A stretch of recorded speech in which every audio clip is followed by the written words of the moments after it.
ವಿಚಾರ ಮಾಡ್ಬೇಕಿಲ್ಲ. ಅವ್ರಿಗೆ ಗೌರವ ಸ್ಥಾನ ಕೊಟ್ಟಿವಿಲ್ಲ ನಾವು.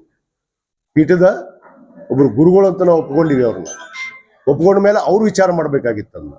ಯತ್ನಾಳ್ ಅವ್ರ ಜೊತೆಗೆ ಹೋಗಿ ಒಂದು ಪಕ್ಷದ ಬ್ಯಾನರ್ ಅಡಿಯಲ್ಲಿ ಕುಂದ್ರುದು ಎಷ್ಟು ಸರಿ ಅನ್ನೋದು. ಒಂದು ಬ್ಯಾನರ್ ಅಡಿಯಲ್ಲಿ ಇದಕ್ಕೆ ವಿರೋಧ ವ್ಯಕ್ತಪಡಿಸ್ಲಿಲ್ಲ ಇವರು. ಇದು ಸರಿನಾ? ನಾವೇನಾದ್ರು ಹೇಳಿದ್ವಾ? ನಮ್ಮನ್ನು ಕೇಳಿಲ್ಲಲ್ಲ. ಅದಕ್ಕೆ ನಮ್ಮ ಹೋರಾಟ ನಾವು ಮುಂದುವರಿಸ್ತೀವಿ, ಅವ್ರ ಹೋರಾಟ ಅವ್ರು ಮುಂದುವರಿಸ್ತೀವಿ. ಈಗ ಹಿಂದೆ ಅವ್ರ ಮಾತನ್ನ ಕೇಳೋದಾದ್ರೆ ಒಂದು ಪಕ್ಷದ ಸೀಮಿತವಾದ ಹೋರಾಟವನ್ನ ನೀವು ಅವರಲ್ಲೇ ಮಾಡ್ರಿ, ನಿಮ್ಮ ಪೀಠನು ಭಾರತೀಯ ಜನತಾ ಪಕ್ಷಕ್ಕೆ ಬರೆದು ಕೊಟ್ಬಿಡ್ರಿ ಅಂತ ಹೇಳಿ ನಾನು ಬಹಳ ಸ್ಪಷ್ಟವಾಗಿ ಹೇಳ್ತೀನಿ ಈ ಸಂದರ್ಭದಲ್ಲಿ. ಏನು ಭಾರತೀಯ ಜನತಾ ಪಕ್ಷದ ಒಂದು ಸಮಾಜದ ಇಲ್ಲಿ ಸಂಘಟನೆ ಅಲ್ಲ ಇದು. ಪಕ್ಷಾತೀತವಾದ ಹೋರಾಟ ಅಂದಮೇಲೆ ಪಕ್ಷಾತೀತವಾಗಿರ್ಬೇಕು. ಯಾರು ನಮ್ಮ ಪಕ್ಷದ ವತಿಯಿಂದ ಯಾರಿಗೆ ಕೇಳಿ ನೀವು ಈ ಹೋರಾಟವನ್ನ ಇವತ್ತು ಘೋಷಣೆ ಮಾಡಿದ್ರಿ? ಈಗಾಗಲೇ ಹಿಂದುಳಿದ ವರ್ಗದ ಆಯೋಗದ ವರದಿ ಬರಬೇಕು, ಸಂಪೂರ್ಣ ವರದಿ ಇಲ್ಲ. ಮಾನ್ಯ ಮುಖ್ಯಮಂತ್ರಿಗಳು ಕೂಡ ಹೇಳಿದ್ದಾರೆ, ಹಿಂದುಳಿದ ವರ್ಗದ ಸಂಪೂರ್ಣ ವರದಿ ಬೇಕು. ಎಲ್ಲಗಳ ಜಿಲ್ಲೆ ಇನ್ನೂ 12 ಜಿಲ್ಲೆಗಳ ಸರ್ವೆ ಆಗ್ಬೇಕು. ಸರ್ವೆ ಆದ ನಂತರ ಮೀಸಲಾತಿ ಚರ್ಚೆ ಆಗುತ್ತೆ. ಅದನ್ನ ಬಿಟ್ಬಿಟ್ಟು ವರದಿನೇ ಇಲ್ಲ, ಏನೂ ಇಲ್ಲ. ಇವ್ರ ಮಾತೆತ್ತಿರಿ ಮೂತಿಗೆ ಅಂದ್ರೆ ಸಮಾಜದವ್ರನ್ನ ಹಾದಿ ತಪ್ಪಿಸುವಂತ ಕೆಲಸ ಇವತ್ತು ನಡೀತಾ ಇದೆ.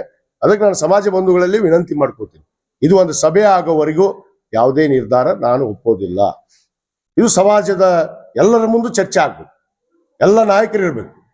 ಅನೇಕ ನಮ್ಮ ಶಾಸಕರು ಕೂಡ ನಾನು ಇವತ್ತು ಮಾತಾಡಿದೆ.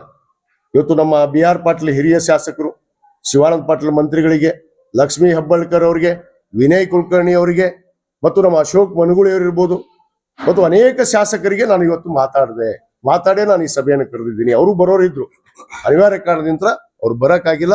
ನಾವು ಶೀಘ್ರದಲ್ಲೇ ಒಂದು ಬೆಂಗಳೂರಲ್ಲಿ ಕೂಡ ನಾನು ಸಭೆಯನ್ನು ಕರಿತಾ ಇದ್ದೀನಿ.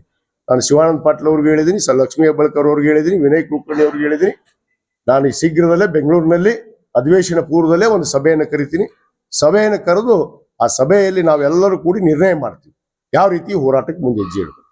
ಸುಮ್ಮನೆ ಮುತ್ತಿಗೆ ಹೋರಾಟ ಅಂದ್ರೆ ಅರ್ಥ ಇಲ್ಲ. ನಮಗೆ ಹಿಂದುಳಿದ ವರ್ಗದ ಆಯೋಗದ ವರದಿನೇ ಇಲ್ಲ, ಇನ್ನೂ ತನ್ನ ಸಂಪೂರ್ಣ ವರದಿ ಇಲ್ಲ. ಹಿಂದಿನ ಸರ್ಕಾರ ಮಾಡಿದ ತಪ್ಪನ್ನು ಮತ್ತೆ ಇದೇ ಸರ್ಕಾರದಲ್ಲಿ ಮಾಡಿದ್ರೆ ನಮಗೇನು ಬರುತ್ತೆ? ಇನ್ನು ಬಸವರಾಜ ಬೊಮ್ಮಾಯಿ ಅವರು ತಾಯಿ ಮೇಲೆ ಆಣೆ ಮಾಡಲಿಲ್ಲ. ಹಿಂದೆ ಯಡಿಯೂರಪ್ಪನವರು ಸದನದಲ್ಲಿ ಭಾಷಣ ಮಾಡಿದ್ರಲ್ಲ, ಮೀಸಲಾತಿ ಕೊಡ್ತೀನಿ ಅಂತೇಳಿ, ಕೊಟ್ರ? ನಾನು ಇದನ್ನ ಯತ್ನಾಳ್ ಅವ್ರಿಗೆ ಕೇಳಕ್ಕೆ ಇಚ್ಛೆ ಪಡ್ತೀನಿ. ತಾಯಿ ಮನೆ ಆಣೆ ಮಾಡೋ ಹೊತ್ನಾಗ ನಾನು ಇದ್ನಲ್ರಿ ನಿಮ್ ಜೊತೆಗೆ. ಎಲ್ಲಿ ಹೋಯ್ತು ನಿಮ್ಮ ತಾಯಿ ಆನೆ, ನಿಮ್ಮ ಬಸವರಾಜ ಬೊಮ್ಮಾಯಿ ಅವ್ರ ತಾಯಿ ಆನೆ? ಮತ್ತೆ ಹೇಳ್ತೀರಿ 2D ಕೊಟ್ಟಿವಲ್ಲ, 2C ಕೊಟ್ಟಿವಲ್ಲ, ಕೊಡಿಸ್ರಿ ನನಗೆ. ಯಾಕೆ ಇವತ್ತು ಸರ್ಟಿಫಿಕೇಟ್ ಕೊಡಿಸ್ರಿ ಹಂಗ ತಹಸೀಲ್ದಾರ್